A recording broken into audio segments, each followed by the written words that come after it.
Na parkirišču pri Kruzeju v Slovenski Bistrici je pretekli ponedeljek potekalo tradicionalno Martinovanje.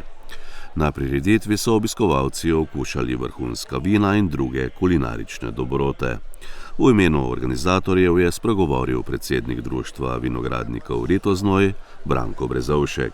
Letošnje leto, kot vemo, so bila taka tri prelomne stvari, in sicer pozeva na spomlad, potem prehitro odganjanje trte, ki je bilo letos že 15. maja, kar ni običajno, ponavadi se to dogaja v sredini junija,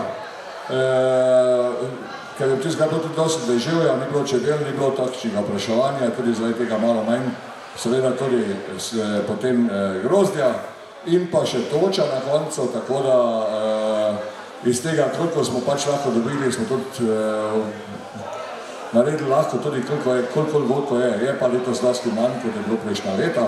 Upamo, da bo pa drugo leto več. Zbrane sta pozdravila tudi župan občine Slovenska Bistrica dr. Ivan Žagar in predsednica konzorcija Ritoznojčan Darja Bolha. Krst mošta je opravil diakon Ivan Žišt.